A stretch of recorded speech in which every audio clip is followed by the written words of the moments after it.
let me ask you about Duke. And if you could take me back to your earliest connection with Genesis, how did you get the call to work on that record? I obviously I'm originally, starting as art director at Polydor Records. Mm-hmm. I set up my own studio in 1978 and began working with various different labels and various different artists. And obviously, one of the labels that I'd worked on for another couple of bands got in touch with me and said, we have got a new Genesis record coming out. It's all changed quite a lot because Peter Gabriel's left. And obviously, the last album we brought out was called Then There Were Three. Right. And now they've got a new album, which we'd like, if you're interested, we'd send your portfolio over and we'll show it to the band and see whether they're interested in working with you. So I did that, and then got a call saying the band would like to meet you. Can you go to Mike Rutherford's house, and his studio's was in the grounds of his house, and have an initial meeting with them and see what comes of it. So I did that, and the first meeting was all three of them. They were doing demoing of the Duke tracks, and they said, "Listen, come in to the studio. Nice to meet you. Listen to some of the music, and we'll start talking about some things after you've heard a few of the tunes." So they played me a few of the sort of the tunes they were working on. At that time, the way Genesis worked with all the times I was working with them was basically they would start off with tunes and some lyrics. Mostly the tunes were the first things, and then lyrics would follow on. So when I met them at the very early stages of all of the albums I worked on, it was just music. There was no titles to any of the tracks. There were just sort of bunches of lyrics. Some lyrics went with some tunes, some didn't. Some were just tunes and they hadn't written anything for it yet. And that was pretty much the same for Duke. So all they said was, because obviously we don't know what the album's called yet, you've listened to the music, you've listened to some of the lyrics, we need you to come up with some ideas, because we haven't got any. Yeah. So they said, do you want to go away and think about it and come up with some ideas? I said, immediately, I said, do you want to be, does it want to be a picture of the band on the cover? And they said, no, we're quite happy to go with, an illustration or a photograph or something, just come up with some ideas. So I went away and then spent a week or so bringing together portfolios of various different illustrators who I liked, who I thought would sort of fit with the sort of music that Genesis were playing, which is obviously a sort of a move on from obviously both from the Peter Gabriel sort of way of doing things. There's sort of, I suppose, a slightly more prog rock sort of vibe that they'd had. They were going to a sort of, obviously with Phil taking over vocals and that sort of thing. His voice was different and the songwriting was different once Peter had left, I think. So they were going to a more sort of, if you like, a more sort of commercial, a commercial rock rather than prog rock, I suppose. That was my feeling. And I think that was the feeling of the record company as well. So I came up with, I had another meeting with them 2 or 3 weeks later and took about 5 different illustrators' portfolios from all around the world, basically. I've been working with a couple of different illustrators. One was a Canadian who I was working with, a couple of French illustrators and a couple of English illustrators. I decided it was I wanted to go with an illustration rather than photography. So Okay. then showed them all the portfolios, and we narrowed it down to two. Both of them were French, and they said that at that point they said the only thing we've got that could possibly help you is we've got a track that we think is going to be called Duke. That's it. That's all we've got. So I said, okay, that's fine. All right, that's cool. So I went to France and met with both of the illustrators. I sort of fell in love with Lionel Koechlin, who ended up doing all of the Duke stuff. I liked his, not cartoony, just a sort of very, very stylized, very For sure. fun, very sort of individual. And it was, it was much more about characters. His stuff is much more about characters. And funnily enough, one of the characters that he said, I'll show you all my other stuff. And this is something I'm working on at the moment. This is a new character I'm bringing in. His name's Albert. And he showed me, he said, I'm bringing out this little book. It's an alphabet. And Albert was included in bits and pieces of this alphabet book. And of course, it was just an amazing coincidence, but for the D, he had done Albert as a Duke. No way. I said, well, this is absolutely perfect. Yeah. I think, and I said, what we'd like to do is sort of work through it a little bit more. So I think what he showed me was Albert just looking out of a square into it. But I said, I think it'd be really nice if maybe it was a window, so that you were sort of looking, as the viewer, you were with Albert looking into the whole point of me and album covers that I've designed is basically the album covers for me are the doorway or the gateway into the album itself. Wow. It's an inanimate product. Yeah. There's nothing there that you can grab hold of. So my idea has always been for an album cover to lead you somewhere, to lead you into the music, give you a feel of maybe what's going to be on that record, what you're going to try, what I want you, because that's how I got into albums in my own way when I was much younger. I mean, I used to love just listening to with headphones and looking at the cover and reading the lyrics and pulling out the inner bags. And I agree. Yeah. Yeah. And that's why I wanted, at 15 years old, that's why I wanted to be an album cover designer, because that's when I discovered what I loved about music. I didn't think I'll ever be a musician because I'm not clever enough or good enough. But if there was a way of me being involved in anything to do with music, and to help musicians, I suppose, sort of establish themselves and show what they were trying to do, I thought that was about as good as I was going to get. And and so that's what I tried to bring to all my covers. Normally it will be a shot of a band. This is the band, this is their music.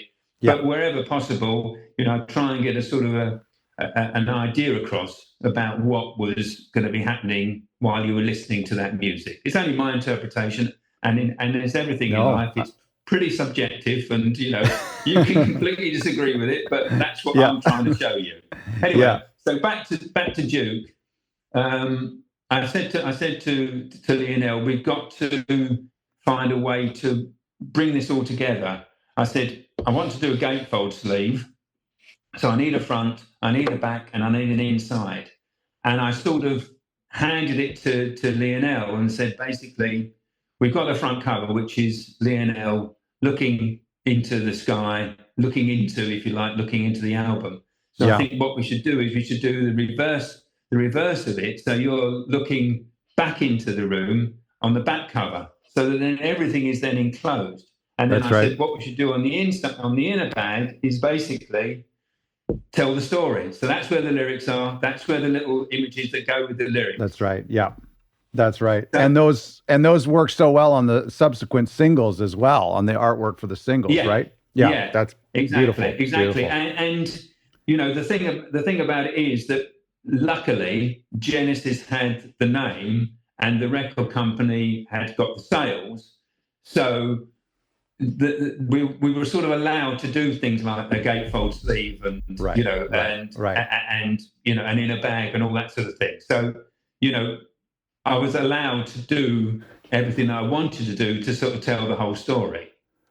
Can I ask you a couple questions about this cover specifically? What about the white space? This is my favorite thing about this cover is this illustration that you're talking about is front and center. It's not even on a green background like the back. It's just this. It's iconic because of the white space, in my opinion. Whose idea was that? Was that something intentional? It's definitely something intentional. I mean, the whole white space in art, of course, is the whole, as a whole genre, in my opinion.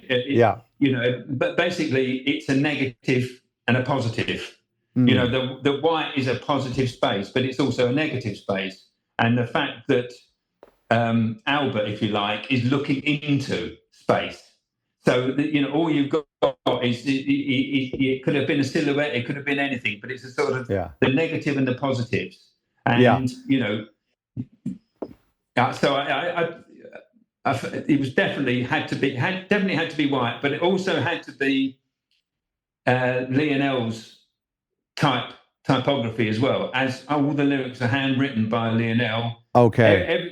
Basically it's his thing. And I thought that made it very much Genesis's own.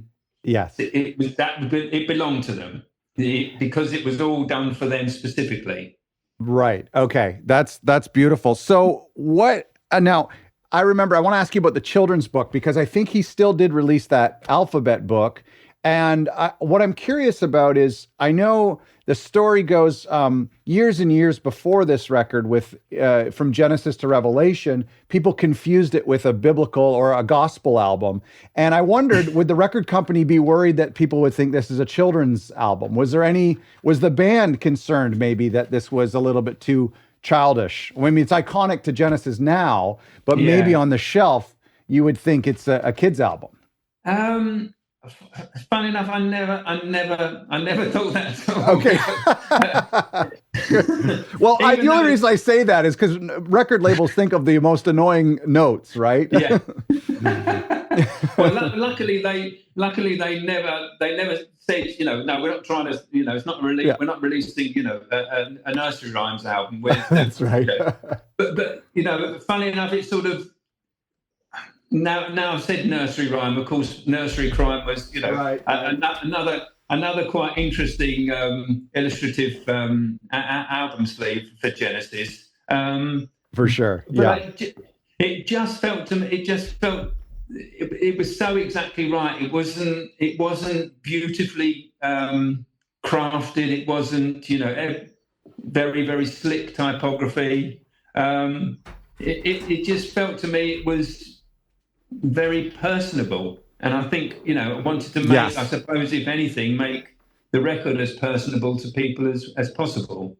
So one of the things that's always bothered me, and you've kind of connected the dots a little bit, which I actually appreciate, helps me rationalize this, but we talked about this guy being Albert, then one of the songs being Duke, and I think the band had referenced the fact that the opening tracks sounded like a royal processional or something. And I think that's where the connection to Duke came from. But this has always been, a lot of people think that this guy's name is Duke. And I always how did we connect those dots? I mean, you said that in the original alphabet book, maybe that's where the dots are connected. But I always thought that was a little bit of a mistake from the band, that maybe the album should be called Albert or the Albert, yeah. Yeah, I mean, I suppose, from, as I say, the starting point for all of the albums for me was always their music, and just, as I'm sure you know the story of ABACAB, which I think we'll get to. Yeah. But again, it's just when you go and meet a band, and in most cases, I mean, it's slightly different now, but in most cases, they never really knew what they wanted. So it was Right. very much you had to just grab onto something, and that's why for me it was really, really important to hear demos, to hear, to hear a track, to look at lyrics, to read the lyrics, because that's where the ideas come from. Otherwise it's just there's nothing to grab hold of. So I only really grabbed hold of the word Duke, and it just sort of slotted into shape. So there's such a beautiful minimalism to the word Duke too. Yeah. And the minimalism of the cover. If you had to have a long title here, that would be kind of a problem. Yeah, exactly. Yeah. I mean, sometimes these things, work really, really well, and they just sit nicely together, and the whole thing sort of ties in nicely. Other times it can take, a mile of string to try and sort of tie it all together. You know what I mean? So, that's right. Yeah. Well, I wonder. You take the good things, you take the good things when you get them, this sort of thing. When you saw the illustrations from Lionel and you had heard the music, did you feel like this matched the music? Because I would say, and I want to segue that into another question. I don't know if I can actually get it out, but I find that the music of the Genesis self-titled album, which we'll talk about, I find that music to be dark. But I wonder, is it you that made me think it was dark? Because the album cover is kind of ominous. And the same thing with, I find Duke to be a very bright and springtime record, as do a lot of fans. But is that because the artwork is telling us? What if the artwork for Duke had been the artwork for the Shapes album? So what do you think about that? Do you think that the artwork can almost influence the listener a little bit? I think, in my world, yes, it does. If you see what I mean. I mean, I bought loads and loads of albums by looking at the cover and not listening to the music, and buying the album and going, "Oh, this has got nothing to. Why have I? Yeah. I love the cover, but I hate the album. I've got a cellar full of those records, basically. Yes. So again, it's my interpretation of their music, their mood at the time. Meeting them for the first time. These are three fairly famous guys, and they're all pretty cool, and I'm happy to be in their company, and they seem to be happy to be with me. So let's try and make something work here, and then you just sort of move from that. The word Duke brought about that cover, and from the some of the music, not all of the music, because yes, there are some dark bits in that album, but most of it is quite a move on from the previous, the previous Genesis, if you see what I mean. Then there were three feels to me to be that sort of midline between one band and then almost a completely new band, but they've still got bits of the old band. So, I think then Duke moved to the next stage, which was very much Phil Collins, not the leader, because they were all three of them were leaders, and they all three equally put in. But there was a much lighter mood, I suppose, to this album. That's interesting. And funny enough, I hadn't been a great fan of the old Genesis. I mean, there were some great things. I hadn't been a great fan, but there were some nice tracks, but not every track. Peter Gabriel was, was a showman, and lyrically they were in a different sort of way than they were after. Then there were three. That's what it felt to me. So again, the use of white space is a lovely thing because it allows you to concentrate either on the white space itself or the negative or the positive. Yes, and I love it. You can take both things out of it. I mean, the Albert Shape is a very he's a blocky bloke. He's not not like a crusader or anything like that. He's just a sort of a normal bloke. And that's what I really liked about it. And we didn't see his face, so it's sort of, we just had the back of him. And again, it's just all those things sort of tie into the overall look, I suppose. Um, what about Hypnosis? What pulled them away from doing a lot of their records and a lot of their solo records with Hypnosis at that time? I think I don't know. Sometimes I think Hypnosis had an incredible reputation for creating amazing, brilliant album covers. And they did Mike Rutherford solo albums. They did a couple of the Brand X stuff. Sure. And I think maybe the record company just wanted it to be, because it was a sort of, I suppose they saw it as a slightly new start. Let's have someone new doing it. Yeah. And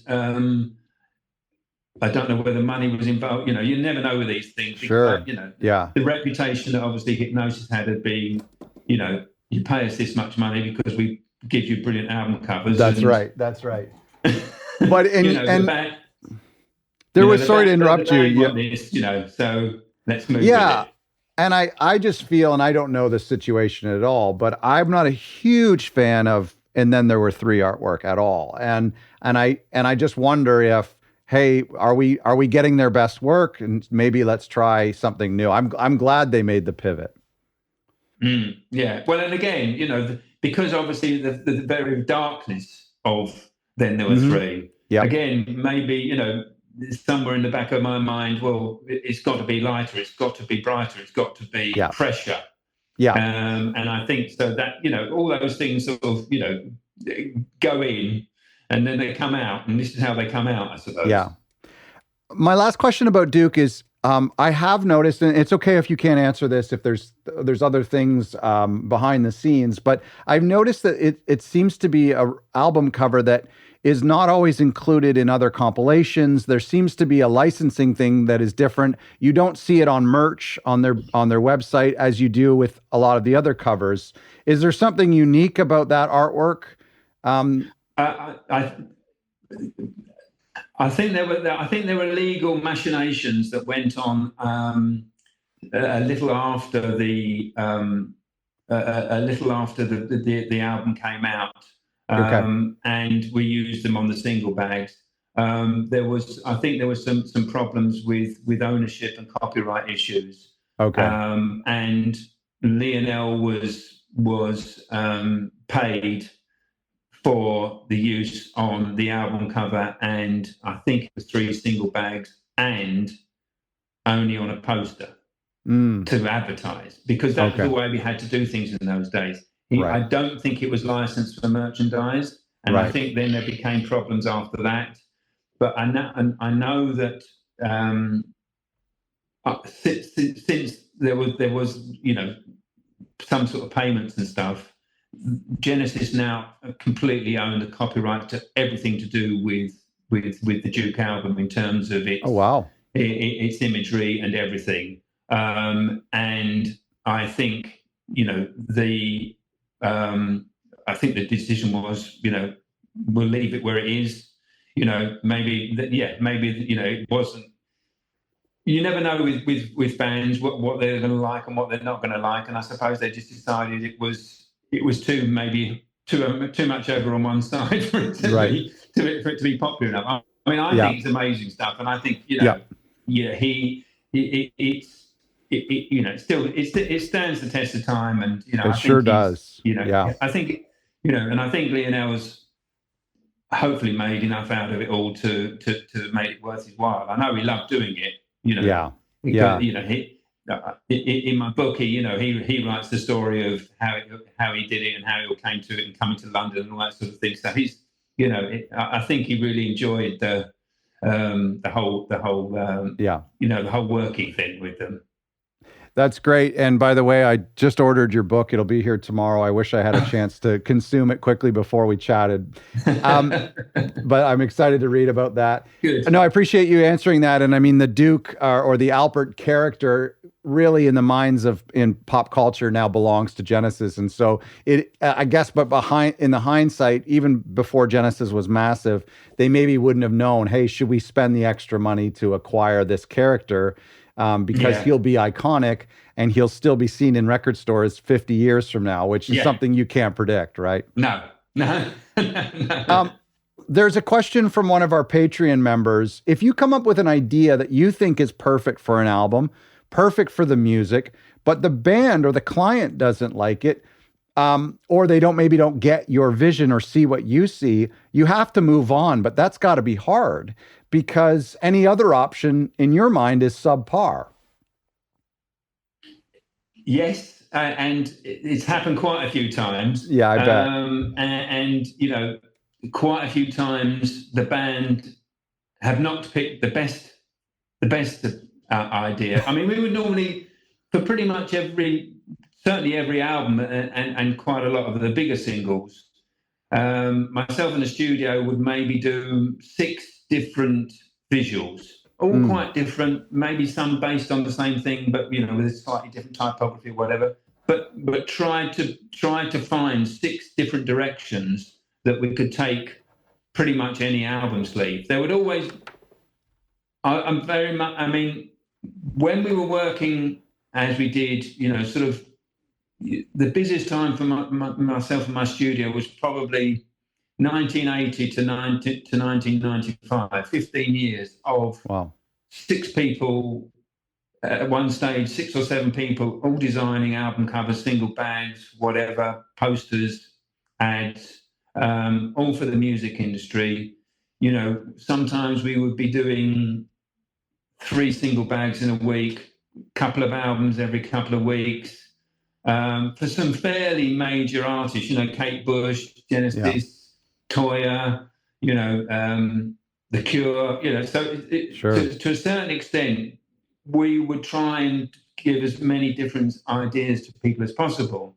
And a lot of the time, either due to quickness that it was needed, because again, back in those days, if a single was released and it went to number 1 or went to number 100 and then did nothing, the record company would almost automatically try and get another single out or something else out as quickly as possible. So you could be working almost on 2 single bags for the same artist, within 2 weeks of each other and trying to get something out. So we would always try and do as many different visuals as we can. A lot of the time, they would go with our idea, and obviously when you're pitching, you push the ones that you want them to choose. But quite often, yes, people will go, no, that doesn't work for me. I haven't, no. I'll tell you one simple, really, really quick story. Yeah. I worked with Van Morrison on quite a few albums. We would always do the same thing, which is basically, here's our 6 ideas, which one do you like? He'd been okay up until the time of Enlightenment, which we did for him. And I ended up showing him 32 different visuals, none of which he said he liked. And then the next time I met him, I took the first set of 6 back to him and showed him those. And he said, oh yeah, that's the one. That's the great one, with the hands with the carnation. And he said, why didn't you show me it before? And I said, and I didn't say I did. Yeah. But, so it just, sometimes it works that way. But also, occasionally, we work with Marillion, and occasionally, Steve Hogarth would really love something, but the other couple of members of the band would say no. Right. So that's their argument. Who's, I'm the designer here. I can't you can't please everybody. Because it's so subjective. That's the thing, So I would say that most of the time we were lucky, and that everybody got hopefully the best design that we could possibly give them. And was it common practice in that time? I've heard this to be the case with Hypnosis, where if one band didn't like something, you would put that in the drawer. Maybe another band would like it. Yeah, yes, occasionally it worked that way, but quite often, if it didn't work for them, well then okay, let's not put it. Unless it was a really, really good idea, then yes, you might put it away. But like everything, with all these things, you're thinking about things quite quickly.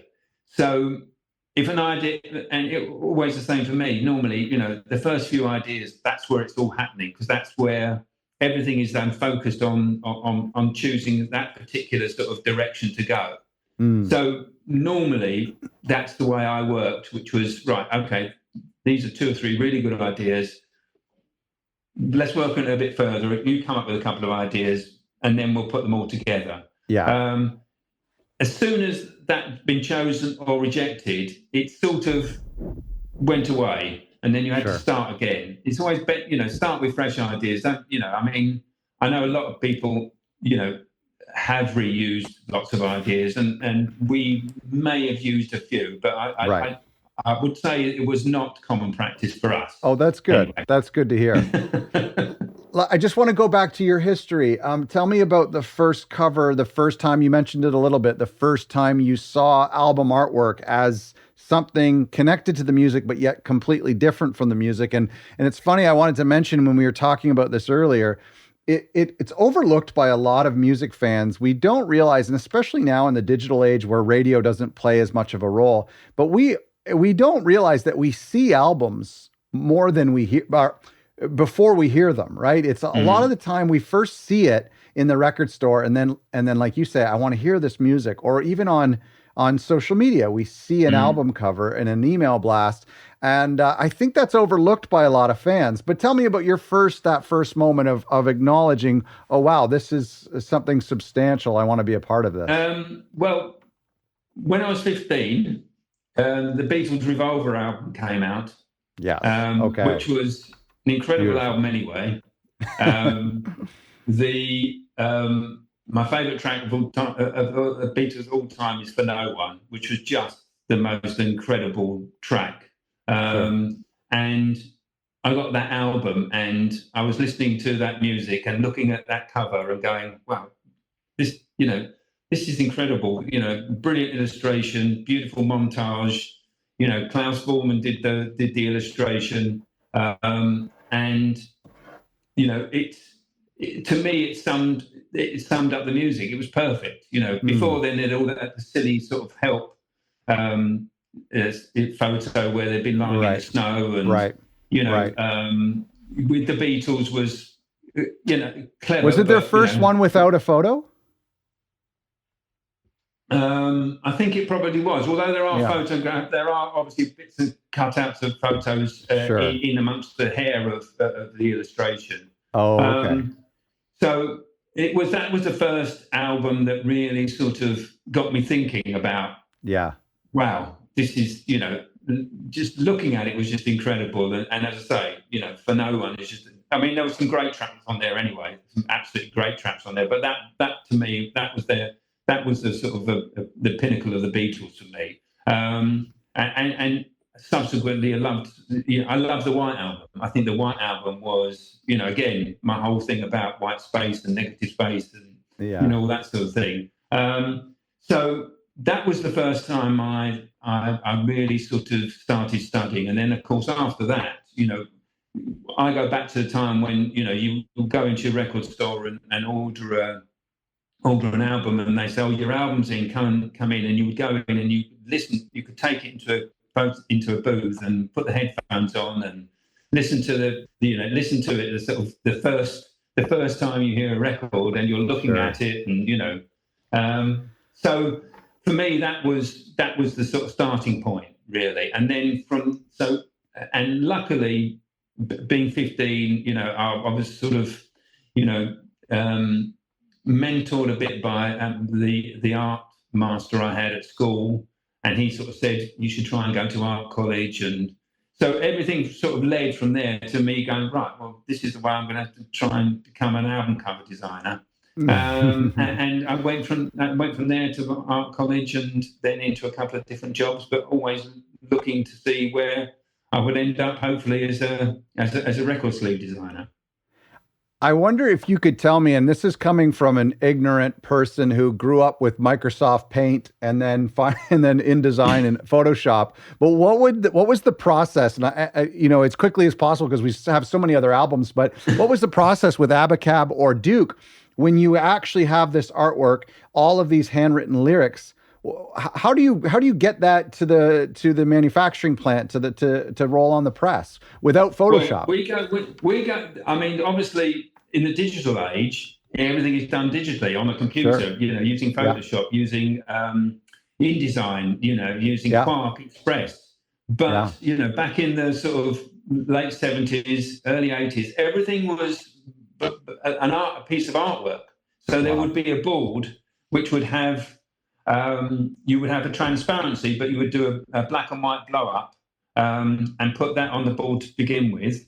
That was it, so in place, and that's how the repro house would then blow up the transparency or the print to that size. Then on top of that, you would have probably 3 or 4 different sheets of tracing paper, and on that tracing paper would be the typography, the bit of type that had been set by a machine that you would cut out and stick in place. This is the title, so Duke or whatever, and then this is the band's name or the band's logo. So you have a printout of the logo, and then that would be the front, and then the back would be the same with obviously all the track listing, and if you were doing maybe just an illustration, you could do various overlays, so it would come from 1 color to 4 color to 2 color, however you wanted to do it. But so that piece of artwork, which maybe might have had 6 overlays on it, then went into a repro house, and they took each piece of overlay off and set up a piece of film for that, and then they take off the next bit, and that's another piece of film. Wow. And so it went on. So, but now, of course, everything is just done in the computer. From the mid late 80s, obviously with Apple Macs, that's how it's progressed.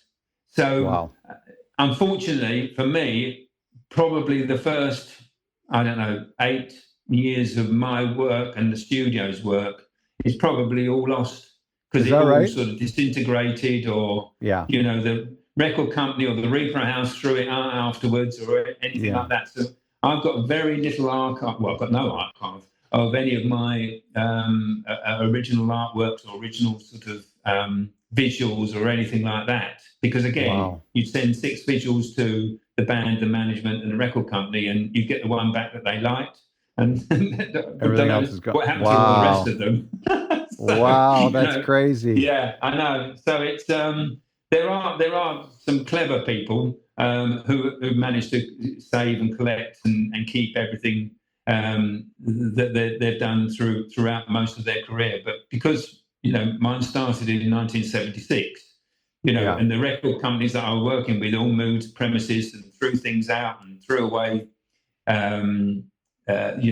negatives and all that sort of stuff. I've got very different, unfortunately, and in the book, when you get it, I had to buy the albums again to shoot them, so that I could put them, put them, so you could use them in the book themselves. My goodness. So it's just, that's just the way it is, unfortunately. So you don't have the because a lot of fans would be very keen to auction off the shapes, the toys. You don't have the original toys or the scrapbook from ABACAB? I haven't.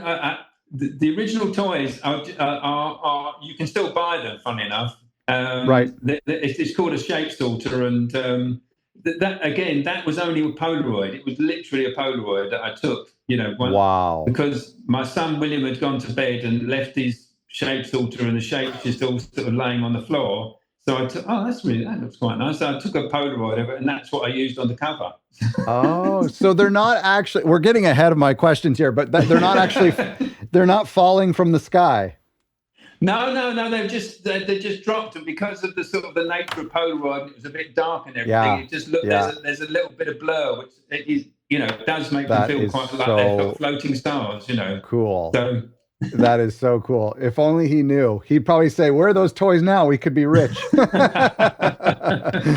That's funny.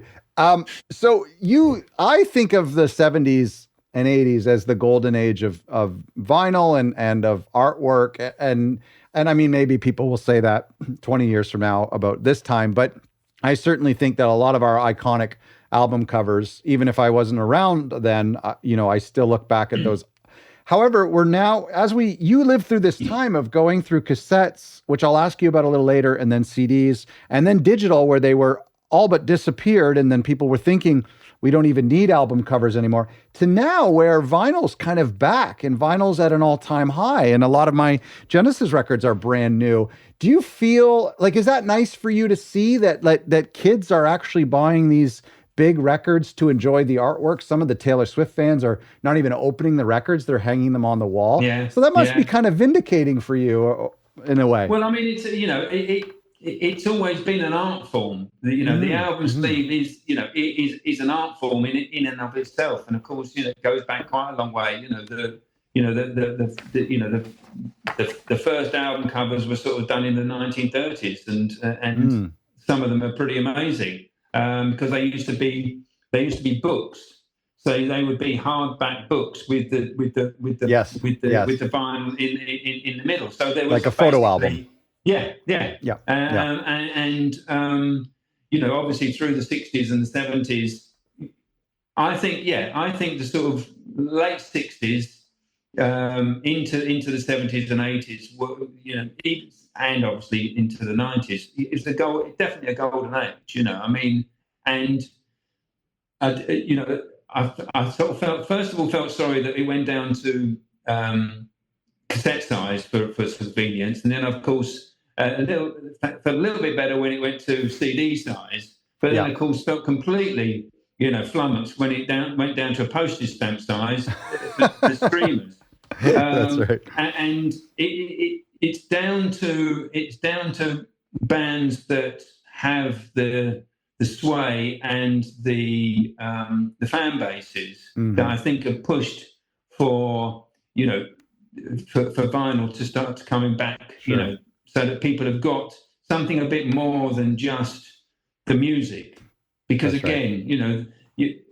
With obviously with social media, there's so much out there on pretty much every artist, but the ones that aren't quite as big, they get a sort of maybe a fan base that wants everything, and so they can put out a vinyl, and it's very important, I think, that the young people are now sort of starting to realise how important what they see on the cover. It's sure. You can hold something. You can hold a piece. Oh, for sure. Yeah.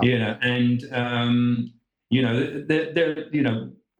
luckily there are still some really, really great designers who are doing some great design work on album covers. So it's worth it's worth getting back into them, I think. I completely agree. Let's talk about ABACAB.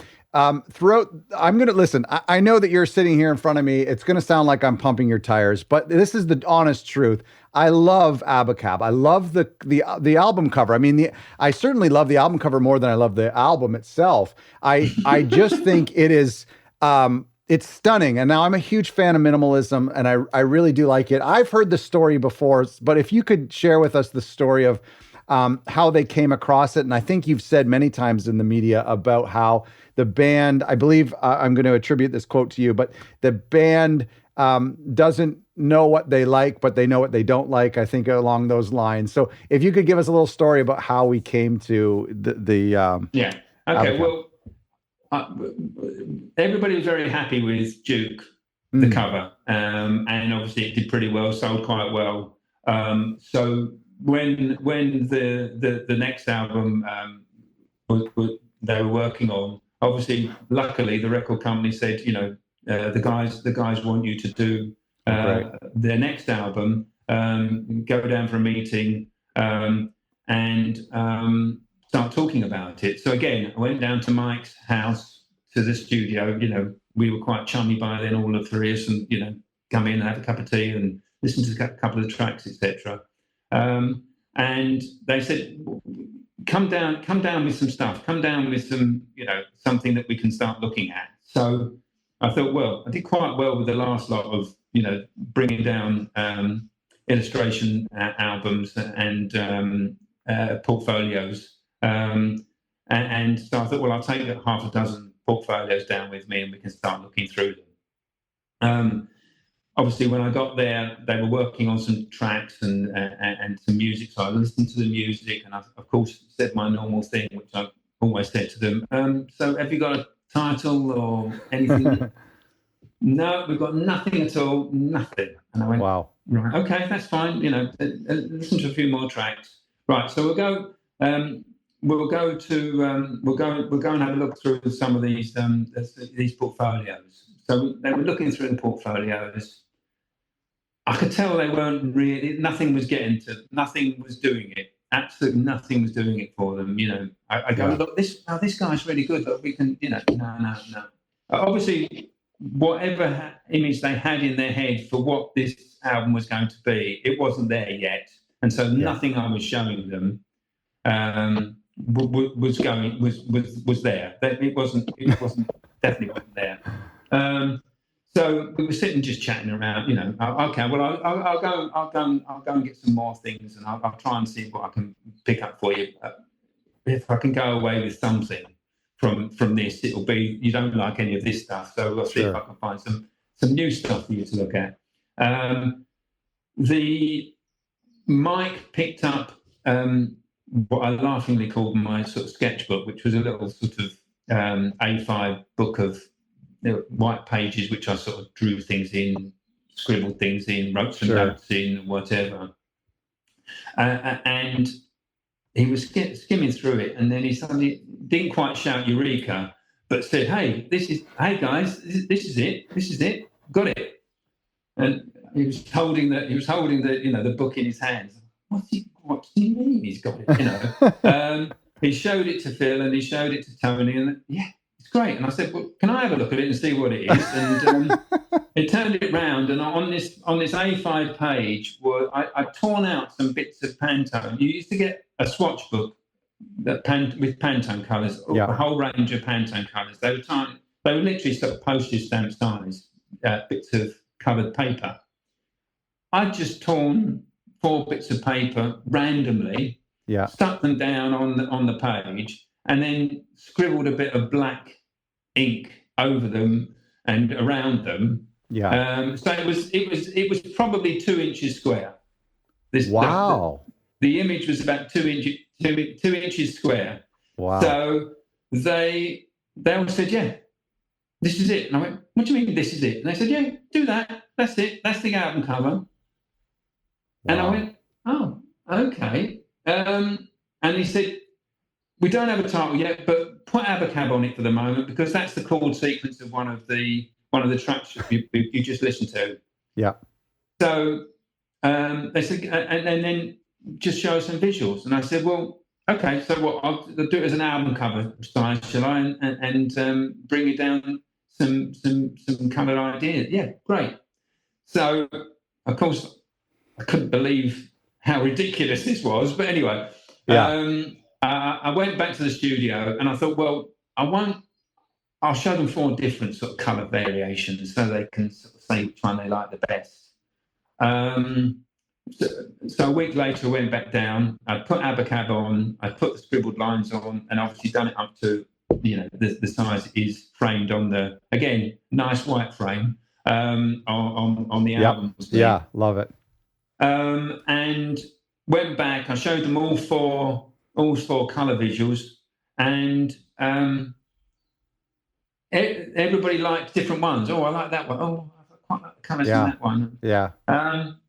And stupidly, I just said, well, why don't we go to the record company and say, let's do 4 different colour variations for the initial release, thinking, no one is going to. They're not going to do that. But I said I like this one the best, which was the one with the sort of mostly blue and the yellow one, which is the one that that was the one that finally ended up being the general release. Yeah, that was the yeah.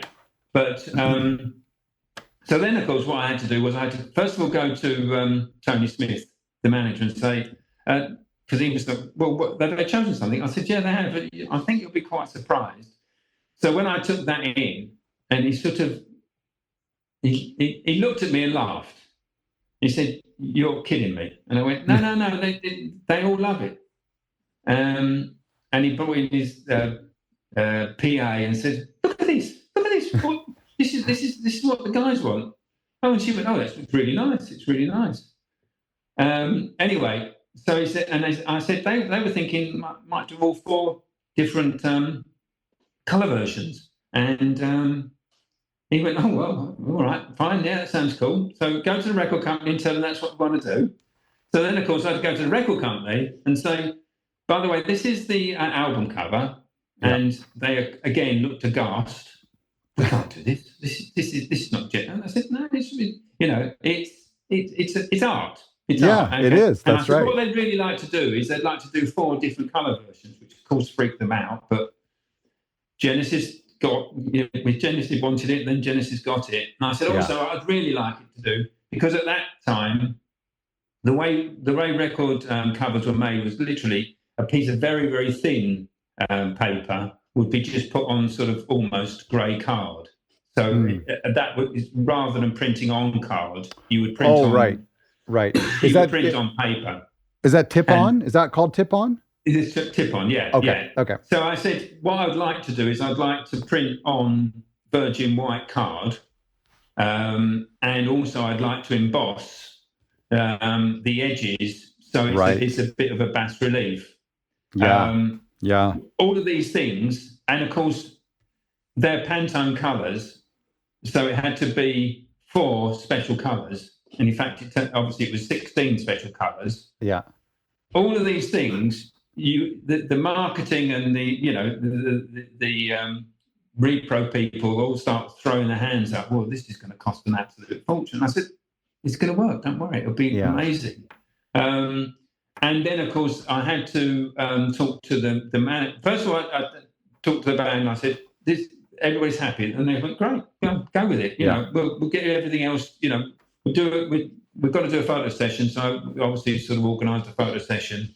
And when I met them, showed them all the final visuals and everything, and they were really, really happy with everything. And we put the lyrics on and stuff like that. So then I had to go to the manager and say, right, band's ever so happy.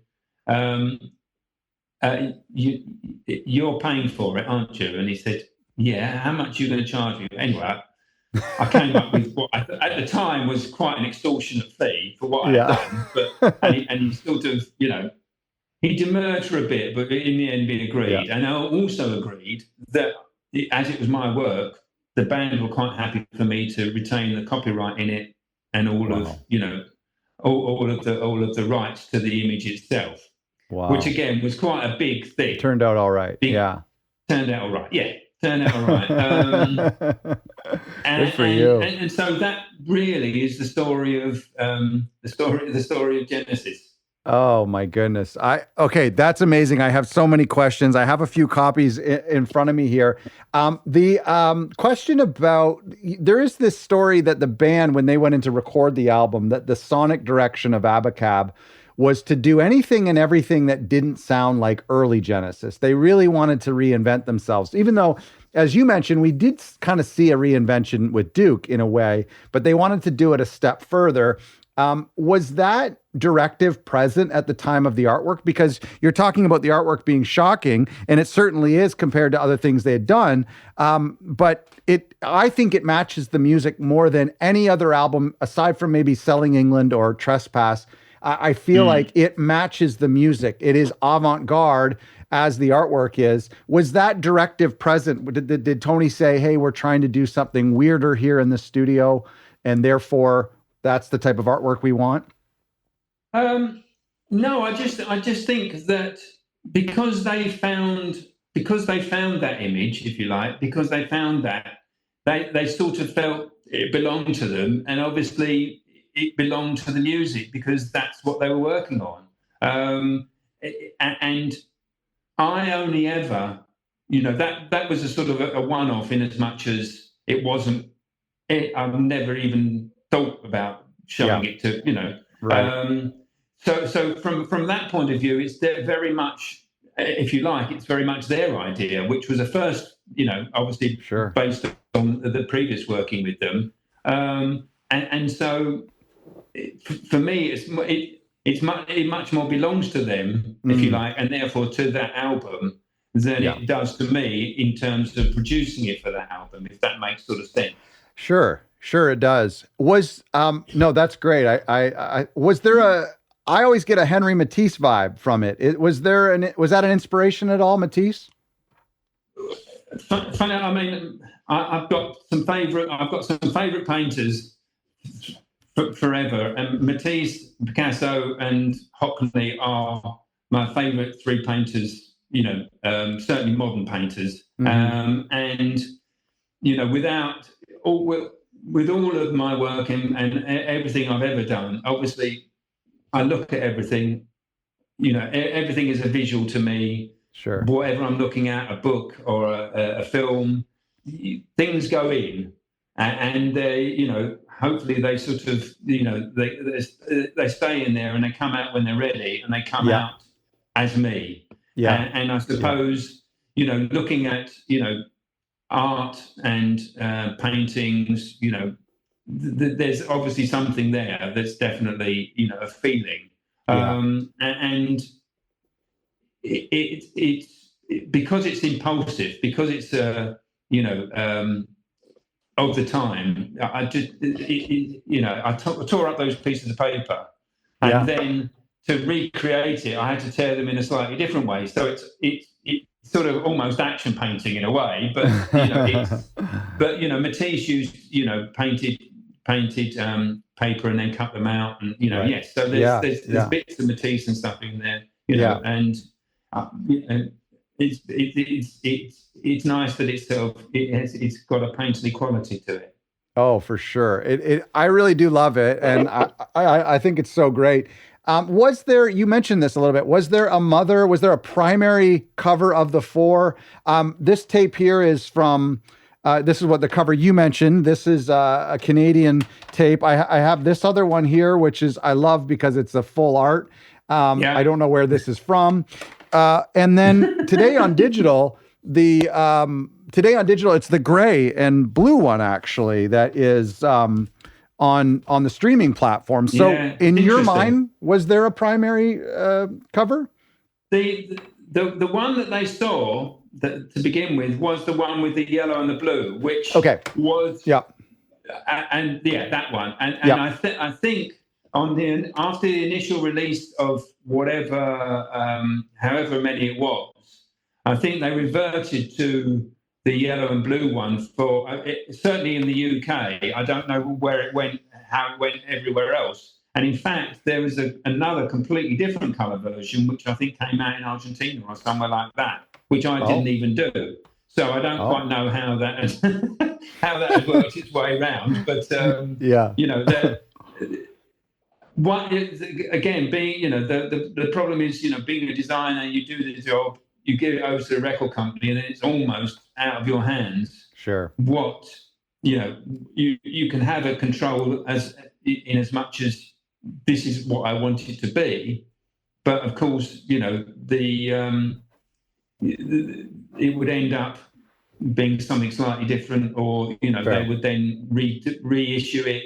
This is the other thing, of course, but there have been so many reissues of my stuff by record labels in slightly different formats that I've never got any money for.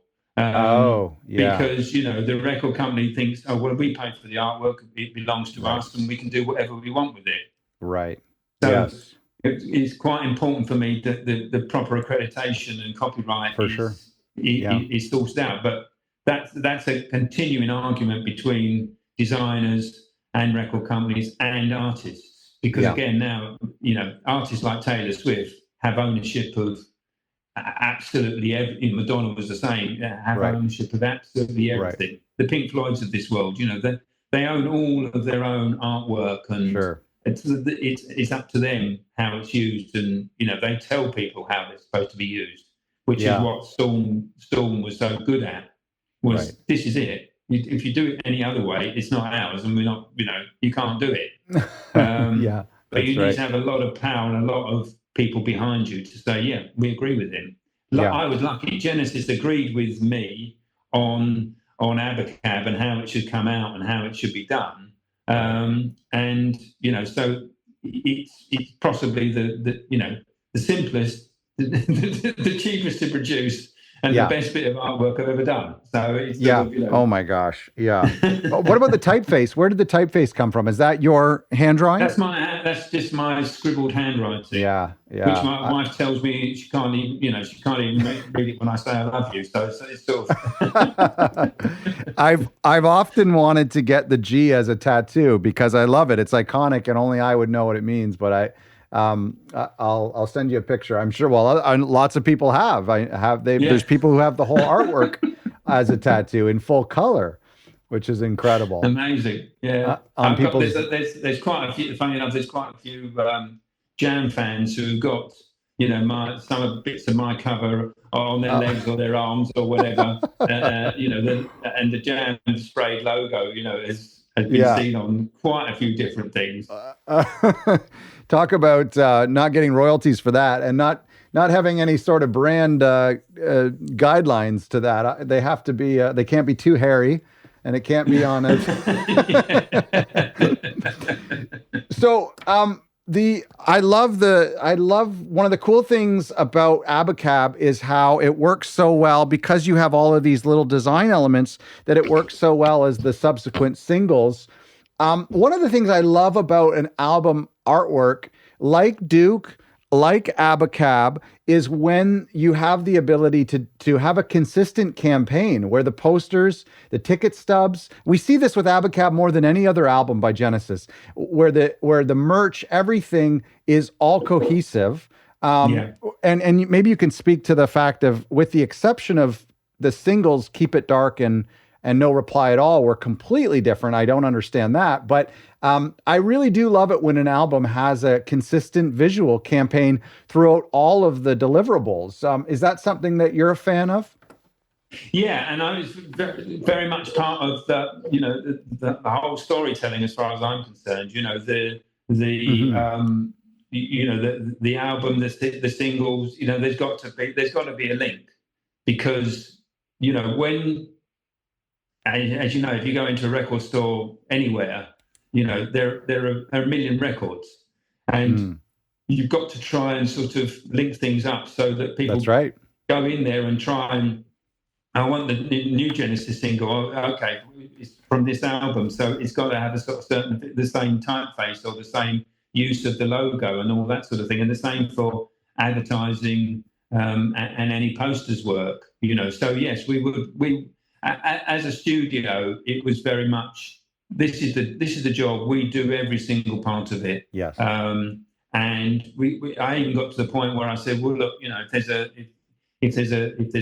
TV ad to do, or a video clip or something, then we would like to be involved in that. It didn't always work, but we would try, because I would find that a video would come out of a single and it would be based on the single bag visuals, and well, okay, that's great, but I could have done that, and I would have liked to, why don't you ask me to do that? And sometimes, obviously, bands go, well, we've got our own video maker, or we've got our own guy who does this, or the record company will say, no, you do the sleeves and all that sort of thing, and someone else does the other bits. But there were certain bands where I'd say, no, we want to do everything throughout the whole campaign, because it keeps it all together. And ABACAB, yes, was definitely.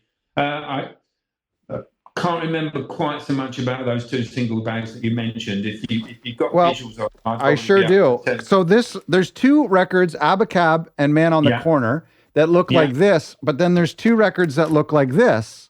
This is Keep It Dark. Yeah. And then the first single. That was funny enough, I just loved those three monkeys.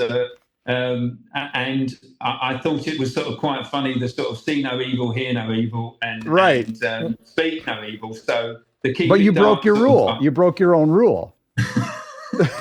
Rules are only there to be broken. Come on, Scott. You know that. Oh man, that's funny. If I can't break them, I'm not going to let anybody else break them. That's right. I think to be honest, I don't know. I don't know. It's Sure. sort of it's if you just get an idea, oh, this would be a really good idea, and we've used Yeah. the torn paper now quite a lot, and let's move on to something else. So I think you're right. Yeah, there is a certain extent you might exhaust it a little bit. Yeah. I know this is going to sound disingenuous, but I really do love the artwork for Three Sides Live. I love it. I mean, I'm such a fan of minimalism. I'm just kind of curious how you got away with it, because it's so minimal. But I see this in a record store, and I can see it from a mile away at an antique fair, at a record store, and I just adore it. And I have the Canadian or the North American version and the UK version, which is slightly different. But I love that minimal design. It's like ABACAB to the next level, because there's no color involved. Can you just quickly take us through that process? Because I'm a big fan of it. Just keep. I mean, silly as it sounds, it's just really keep it as simple as possible. And the band playing live obviously are a completely different situation to, in a way, to a band producing their music in a studio. And I because the Genesis name was now sort of quite recognised like that, it seemed to me that was quite a good starting point, and we didn't really need to start like the next studio album that came out that was just called Genesis. Yeah, it was sort of like, well, we've moved right away from Nursery Crime. We've moved right away from The Lamb Lies Down. We are now. This is just go and see this band, because It was as simple as that. Not that I'd run out of ideas or anything like that, because I came up with quite a lot of different visuals, including sort of live stuff. Okay. But it didn't really, there was no traction. It seemed to me there was no traction with it, with them, with the record company. And so it just ended up as something as simple as, well, this is it. This is a double album and 3 sides alive. So take it as it is.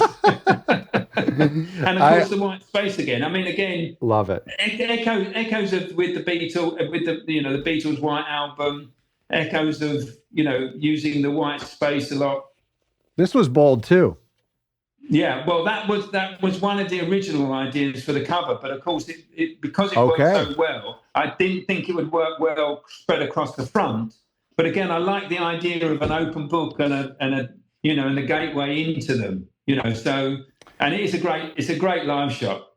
It is a great live shot, and the juxtaposition of black and white. You think you assume this to be black and white, and then it's vibrant. Yeah. I love it. The album cover is a cover to a book. The book is the record. The record is just a black piece of vinyl. So, you open it up and hopefully you're seeing what's inside that record. And it seemed to me a very sort of simple sort of book cover, the contents. Well, I'm happy to hear that. So moving on, and I'm sorry I'm taking too much of your time, Bill, but I'm having a blast. Let's move on to this. And by the way, I don't know if this is meaningful to you, but I'm sure you're aware that most people in the Genesis community refer to this album not as self-titled, but as Shapes. This is a lot of people will call this album Shapes just for clarity purposes, because it's as opposed to self-titled. So we've heard that it's a Polaroid, which is so exciting to me that they're not falling from the sky. It's so interesting. How did you tell me about, you got the call for doing a third studio album, 4th album for Genesis. Were you expecting that call, or were you pleased to get the call again? I was expecting the call, to be honest. I wasn't expecting the call. So I realised I'm sort of black sheep. Are you back on with us? There we go. I'm back on. Can you hear me? There we go. Yeah, I just thought you were trying to be on brand. I thought you were trying to be an orange shape in the black. No, I was expecting the call, and because I'd had 3 successful albums with them, Yeah. and you know, but when it came, it was quite quick. So it was sort of very much, we need to get this album out. Have you got anything that we can go with? And of course, like I said to you before, you know, I sort of dug through a few old things and thought, well, I don't know what, you know, I'm not sure now. Yeah. What, you know, I suppose you get to a point where you think, well, if they're not going to come up with any ideas, I've got to. And yeah, that's right. Yeah. But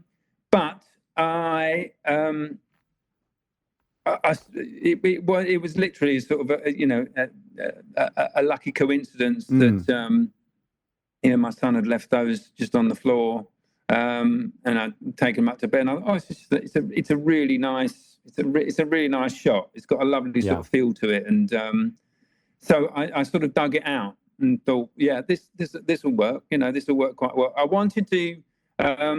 I did want to use the same logo again, but they said no. We'd like to go for something slightly different now. Right. So I showed it originally with that logo as one of the visuals, and showed it in 2 or 3 different ways as well. But that was the visual that they liked the best, and they didn't really ask why or where or who or how. They just okay, that's great. You know. Did you show them 6 artwork again, or just this?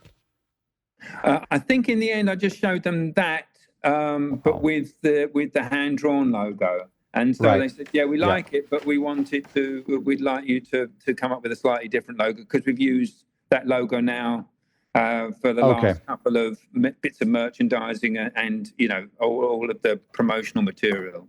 And I think maybe the record company said maybe we should have another look at, you know, some other lettering. It's the thing I like least about the cover is the lettering, to be absolutely honest with you.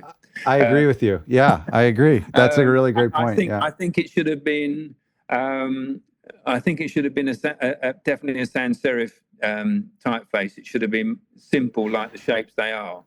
Well, I would love to have seen it. I'm not critiquing you, Bill. Please, no, I'm coming in humbly here, but I would love to see it without the typeface. And I don't. I know a lot of labels hate that because they need to have a sticker on the front. But I would have loved to see just the plain photo, maybe even without the border too. That would have been shocking, because it's a very bizarre picture to see children's toys on black. It's just quite oxymoron. It gives them a different. It definitely gives them a different feeling. It's you know, they are, funny enough, they are no longer children's toys. They're shapes. They're floating shapes, which is 100%. But as I said, I would have liked the type to be smaller, much simpler. And maybe not at the top. I would have liked, you know, these days you can get away with pretty much anything. And you know, I did things like Tubular Bells 3, which I did. You know, I said to the Virgin, doesn't need to have Mike Oldfield's name on it, doesn't need to have a title on it. Everybody knows what it is. It's the third in line. It's, you know, it's Tubular Bells 3. And of course they agreed up to a point, but they still couldn't bear not to put a sticker on. Sticker, of course, on it over the top, or an OB strip. Anyone, you know.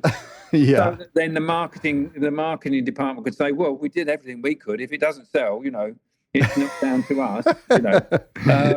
That's true. And to a certain extent with Genesis, it didn't, because it was self-titled. Again, you know, the balance isn't quite right. I mean, you know, it's not, you know. It sounds like it sounds like this isn't your favorite work. It isn't my favorite work, and I don't know how the band were about it, because by then they were absolutely huge, and you know, I think I met them maybe once or twice during that final time, and that was to show. I mean, if anything, I prefer Mama. I don't know if you've got the single back. Well, it's so funny you say that, Bill. I think this would have made a great cover. Yeah. This is phenomenal. Yeah. It's phenomenal. Well, it's perhaps too close to ABACAB, though. Yeah, I suppose, but it's so simple and it So works. beautiful. It works to me. It works better as a front cover than the. Oh, well, it's very centered as well. And we were lucky to be able to do the cutouts and all that sort of thing, and I liked, Yes, this one isn't cut out. No, right, but I have seen that one. Originals, were cut out. So, and I was trying a couple of different things. I did the brown paper bag thing and a couple of other things for them. I was trying different things by then. Really. Oh, did you do this one? No. Oh, okay. Okay, this is must have been after the fact. I didn't see your name anywhere on it. Okay, I'm very curious. I don't. It might have been American. Is it an American version? It's Virgin. Yeah, it's Virgin. It's the Illegal Alien single, and it's very skeuomorphic. It's like an envelope. It's very strange. But yeah, I couldn't see any credits anywhere. It doesn't look like one of my pieces of work. That's for sure. Yeah, interesting.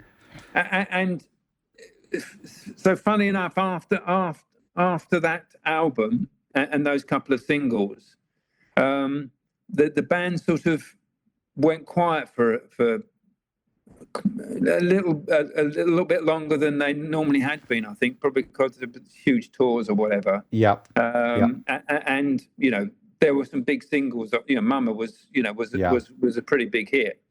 I don't know how well the actual album did in terms of sales, but I got a call about, I don't know,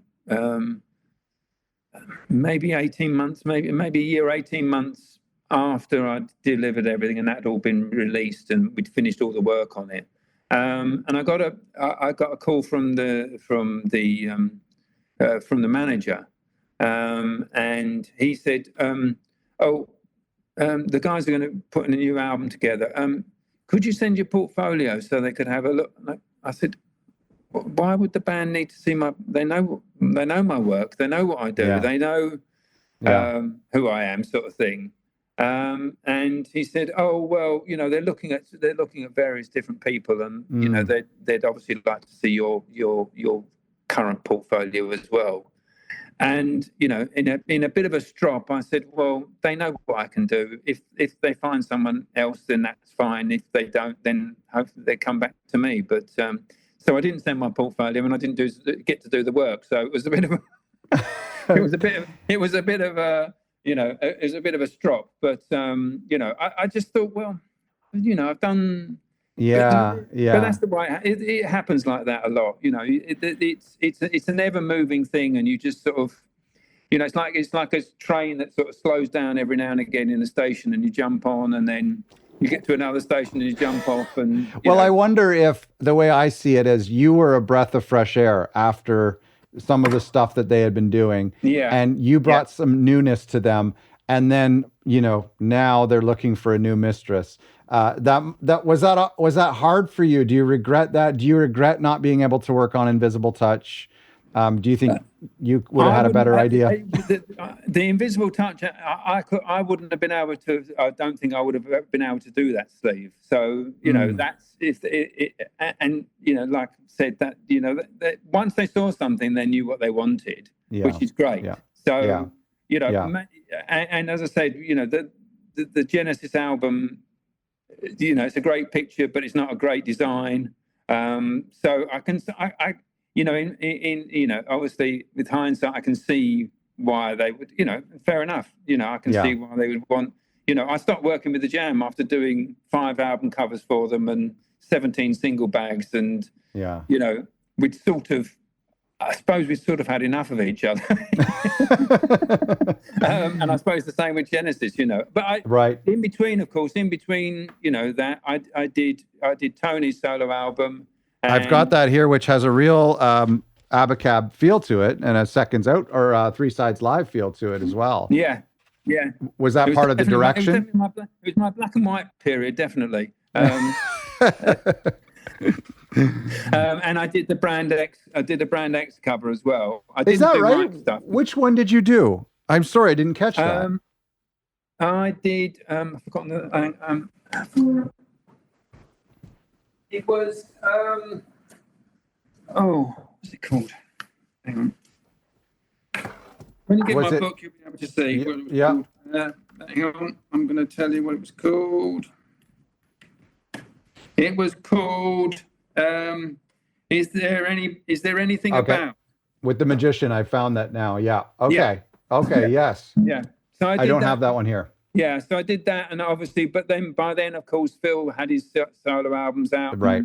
Yeah. Mike had solo albums out, and Well, I was doing some research before this, and I realized that the guy who did Invisible Touch, or the agency who did Invisible Touch, also had done No Jacket Required beforehand.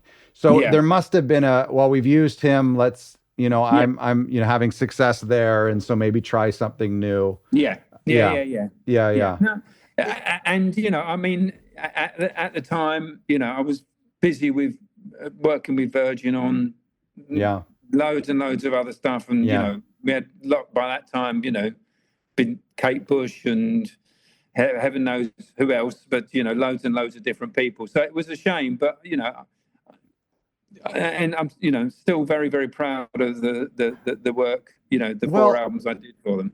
It's funny as we talk about shapes and we talk about ABACAB, because it's I've pumped your tires this whole time. Shapes isn't my favorite. And ABACAB is. And I just wonder, how do you design something in 1981 with consideration for how it'll be perceived on a podcast in 2024? How do you, is there a trick to creating timeless art? Because ABACAB is timeless. A lot of people would say Shapes is timeless as well. It's a well-loved album. But is there a trick to making something timeless, or is it just luck?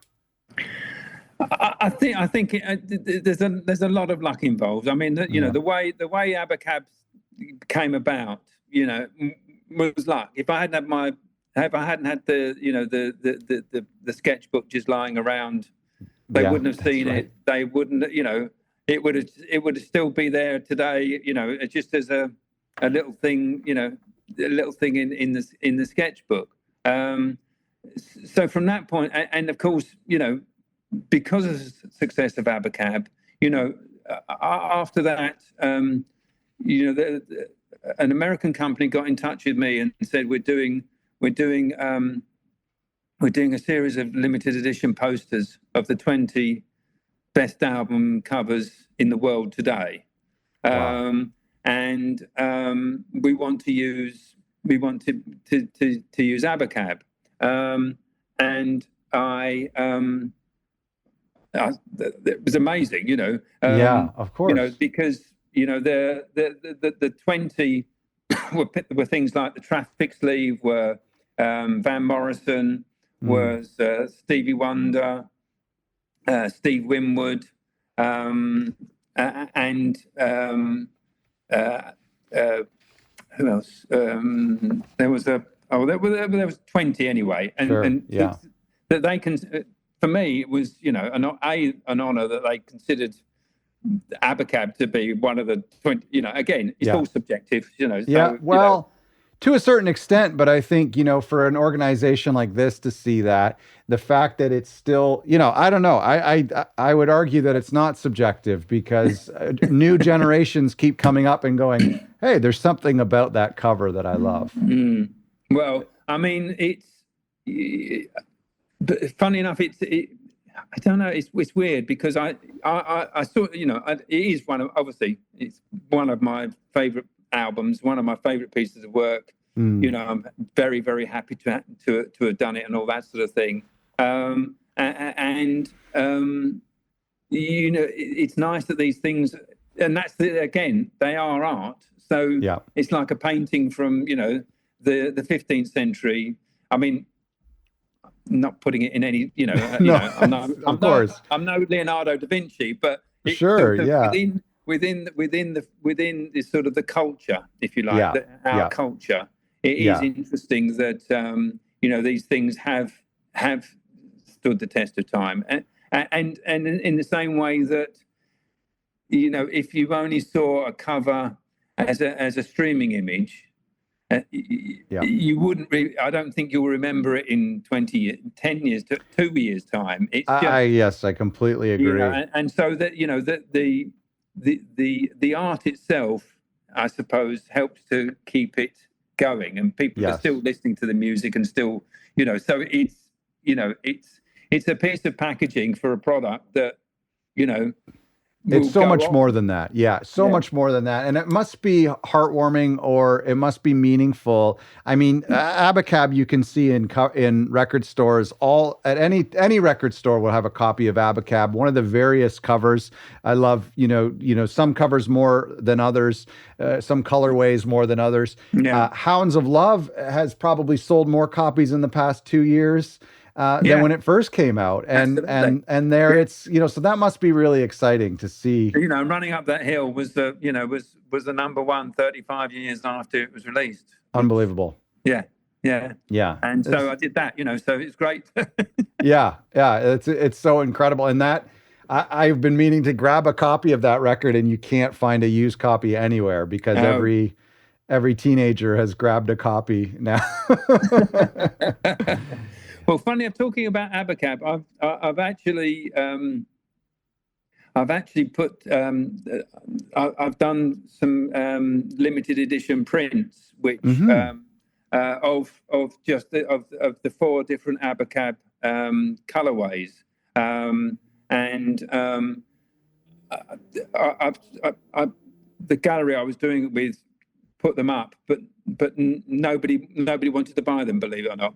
Oh, that's too bad. So it's sort of weird that it's, you know, people are buying the album covers, but it's sort of, I don't know. I thought, oh, well, everybody liked that cover, so maybe I'll do some, you know, some limited edition prints and stuff. And it's sort of, you know. Yeah, it's true. No, I understand. That's too bad. I'm surprised to hear that. I think if it was the cover, the prints that I came across. And I think they did other album covers too. Is that right in that series? Yeah.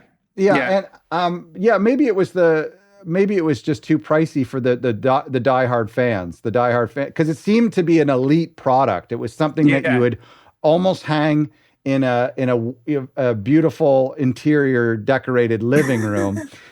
So maybe it was just out of the price range from the people who really love it. And they think, well, I'll just buy another copy of the record. Yeah. Well, and you can buy 12-inch frames and stuff. So, but you know, right, it's So you know, but the fact that that people still, you know, have got the albums, and you know, there's a lasting legacy to it, which is, you know, it's certainly nice to you know, and you're talking to me now about it, which, you know, again. Certainly. Speaking about legacy, thank you so much for doing this, Bill. And I mean, I thank you for your time and for adding to this history, because there's stuff we learned today that we've never gotten to know before about the records we love and the artwork we love. And I truly mean it when I say that the artwork is as important to me as the music. In a lot of cases, like you mentioned, the artwork can ruin the music, or the artwork can enhance the music. I'm a true believer of that. And so thank you for taking the time today, but also thank you for your work for all the years. I really appreciate it. Good. If I can ask you some rapid fire questions real quick as a bonus for some of our Patreon members, are you okay for that? Yeah, of course. Yeah. I hope you enjoyed my chat with Bill. So many great insights, and I'm so grateful to him that he'd come on the show and give us so much time. If you want to hear the rest of my interview with Bill, there's probably another 10 or 15 minutes of chatting with some specific questions that I didn't get time to ask here. Then come over to our Patreon, support the channel, and get some more extended interview with Bill, as well as all of our other previous guests. We have extended interviews over there at patreon.com/everythingphilcollins. Also, be sure to grab Bill's book. I'll leave a link in the description below. And be sure to check out his limited edition artwork of ABACAB that you can pick up for yourself. They're gorgeous. They're beautiful. The link is in the description below. Thanks for watching. If you enjoyed this episode, don't forget to subscribe and hit the like button for exclusive videos, behind-the-scenes content, and to have your say on future topics before I film. Have a look at our Patreon page. Thanks for watching.